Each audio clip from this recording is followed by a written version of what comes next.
Two topics, if I can. The Supreme Court heard arguments today about a graphic designer who objected to designing websites for gay couples. The justices seem to be sympathetic toward her in today's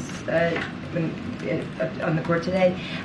We've heard the White House talk about the potential ripple effects after the Dobbs ruling. Do you have a comment on this specific case and any concerns from the administration about the potential wider implications of this particular case? So I want to be very careful here. Don't want to weigh in or prejudge the Supreme Court's outcome. You know, that's something I'm going to do here at the podium. But to your point, more broadly speaking, and we have talked about this, we recognize the right to free speech, and we support ensuring that no one is discriminated against or refused services because of who they love and who they are. And so, as you know, we've been very clear about that. The administration believes that every person, no matter their sex, race, religion, or who they love, should have the equal access to society, including access to products and services on the same terms as other members of public. Look, the Department of Justice said in its brief that for decades, non-discrimination public accommodations laws have coexisted with the First Amendment. Courts have recognized that we can require businesses open to public to service people regardless of their backgrounds, even when that means businesses must incidentally engage in speech which they disagree upon. So this is no reason to upend this balance right now, as the Department of Justice just laid out, as I just laid out what they said in their brief. But again, I don't want to weigh in. I don't want to get ahead of what the Supreme Court's decision will be on this. And on the year-end wish list and to-do list, is there a push right now by the White House to renew the expanded child tax credit? I don't have anything new to share on that particular piece of legislation or a plan that's incredibly important to the president. As you know, he included in the American Rescue Plan, and it was able to cut child poverty in a historic way. So again, important issue for this president. Don't have anything to share to share further on that particular plan moving forward.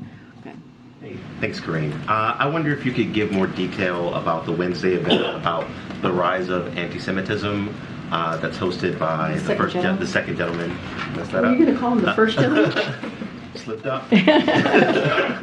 How long has it been in the works, and what do you hope what does the White House hope Mr. Imhoff adds to the debate? So a couple of things just to give you some insight of what's going to be happening with the roundtable talks, the anti-Semitism roundtable talks that the second gentleman will be hosting. So first and foremost, President Biden has consistently spoken out. I just want to make sure that's clear against anti-Semitism, its rhetoric, its hate, and all of the vile language that we have been hearing, which is incredibly dangerous this past couple of weeks.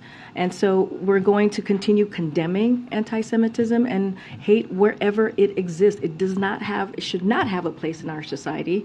And so you'll continue to hear that. The president says silence is complicity. And so, that is something that we will make sure that we continue to condemn. Now, as it relates to Wednesday, the second gentleman, Douglas Emhoff, will convene a roundtable with Jewish leaders from across the country.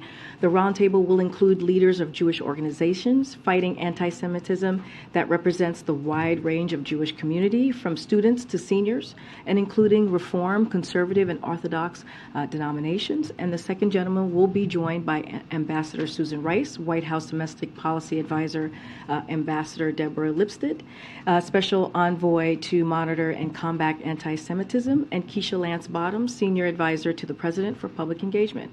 He felt it was important to host the roundtable, given the rise, as I just was mentioning, of anti-Semitism that we have seen over the past several months, and even longer. This is something the second gentleman takes very personally. He is the first Jewish person in this role, the first Jewish individual married to a president or a vice president. He has said himself that he is in pain. And that this is something we cannot normalize. And that's one of the reasons, as I just laid out, that he wanted to do this personally.